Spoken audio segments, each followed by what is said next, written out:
Hello everybody and welcome to another episode of Next Drift. On this episode, we're going to look at early spring fluke spots, and specifically the area that we were fishing in the last two episodes of Next Drift.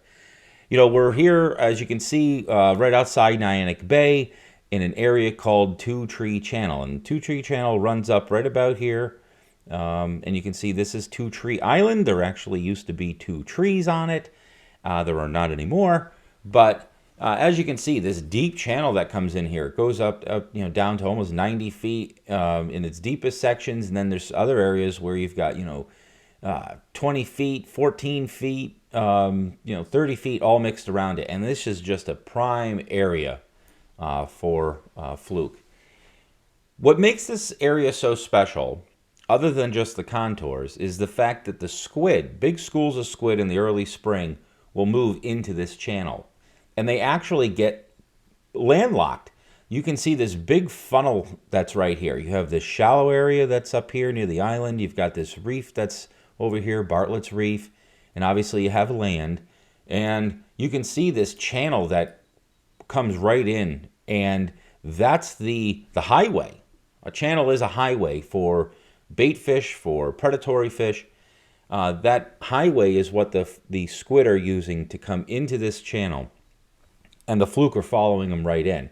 And everything kind of gets caught right up in here. And specifically the area that we were fishing, and again, this is a very popular community hole. The area we were fishing in the last two videos was right about in here. We made a lot of drifts. You can see there's a hump that's over here. There's another hump that's right over here. You've got a rock, they call it Little Rock, White Rock. It's more like an island. They stick up just below the surface. There's another hazard area over here. And you can see the depth changes. And this kind of, you've got all these different contour lines. You've got this deeper section that's over here and it comes up. Most of the fish that we were catching were right here by this bell and drifting out into this section right here. And you can actually, if you go back and watch the videos, you can hear the bell ringing in the background. Oh, I like that. And we were on the outgoing tide. We were trying to kind of position the boat somewhere up around here, and then be drifting, back through here. So a lot of the fish were sitting right here on this edge. Okay, and that's where they were. You'd catch them and they'd be burping up squid, and you'd actually be able to, with the sonar, kind of take some rides through here and see, schools of squid on the screen. The other area that we had caught a couple fish, and actually James had caught one, if you look back in the video, was right about in this section here. And you can see this little point that sticks out. It sticks out right out here into the channel. It goes from, 69, 64 feet, and then you've got 55, 48, and then it comes back up this little shelf right here into the 30s. And a lot of the really good fluke fishermen that you see on YouTube, and there's one guy in particular, and he pulls up on a spot in that little boat and just catches one fish after another. These are the types of areas that he's fishing.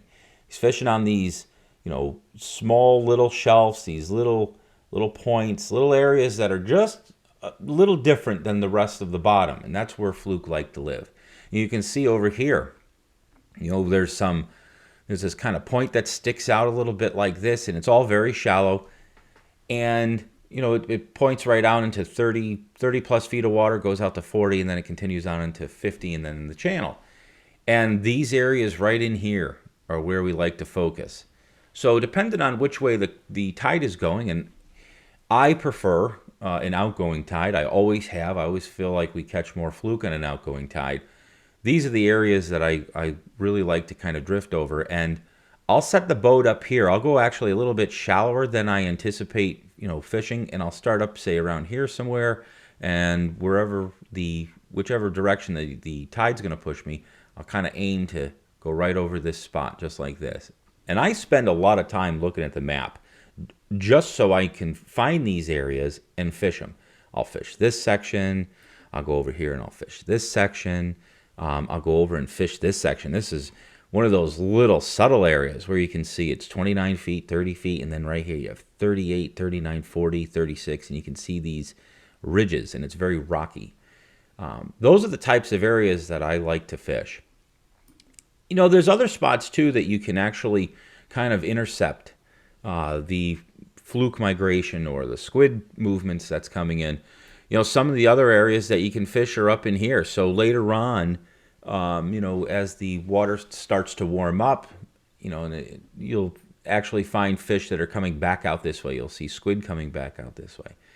And, we'll focus some drifts, right in through here. Or on this side right here. Here's a great, point that kind of sticks out.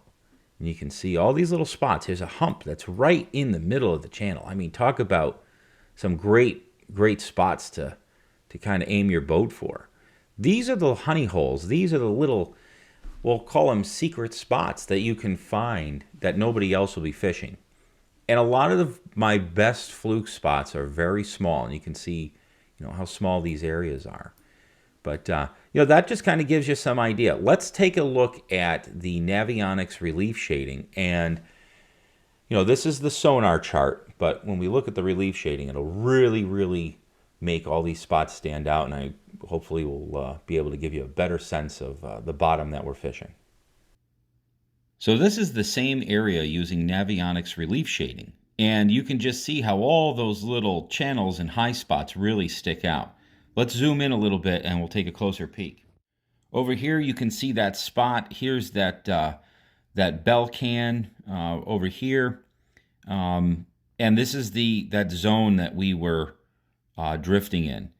And we were trying to line up. There's a high spot right here, so I didn't want to get too close, but you can see right in here, we would put the boat right about here. There's actually a waypoint right there.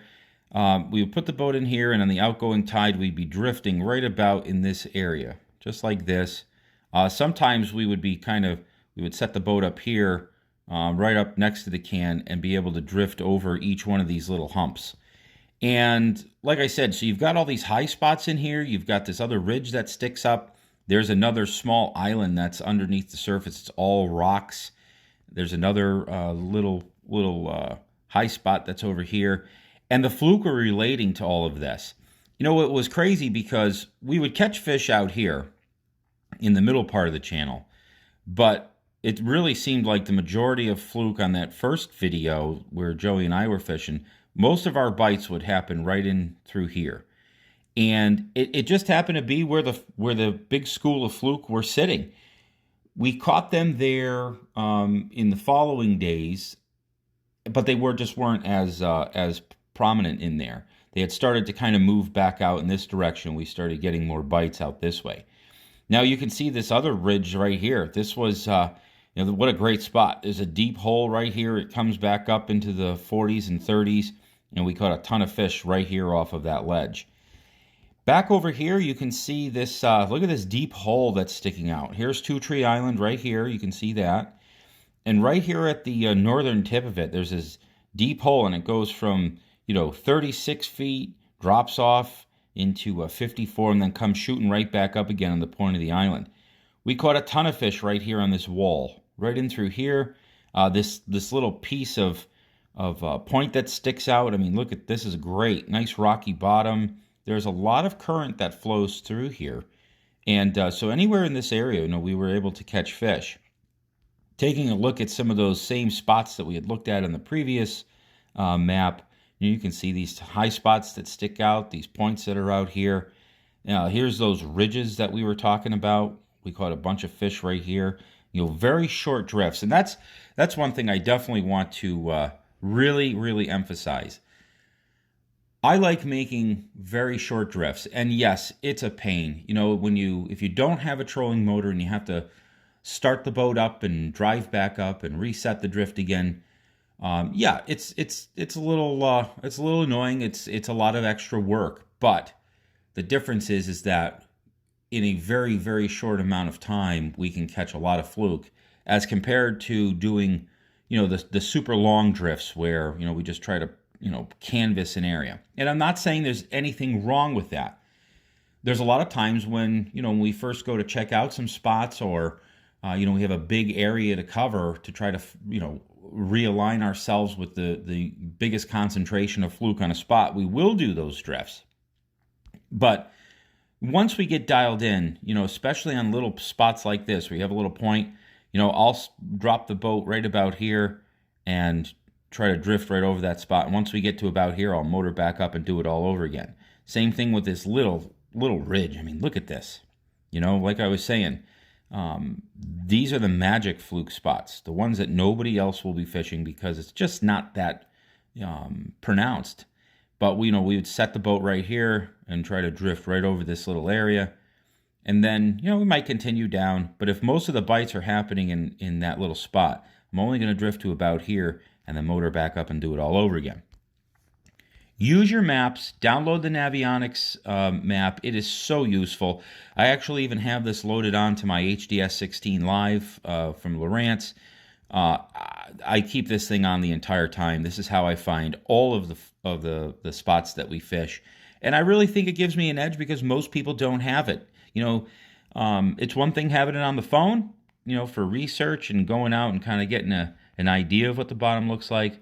But I'm fortunate enough to be able to have it right on my GPS sitting right in front of me at the helm. Go out, look for these types of areas, get your map, and try to fish some water that other people aren't fishing. That's the key to finding concentrations of any type of fish, not only fluke. I hope you enjoyed this video. As always, please like, comment, and subscribe. We'll have some pretty awesome videos coming out really soon. Take care, everybody.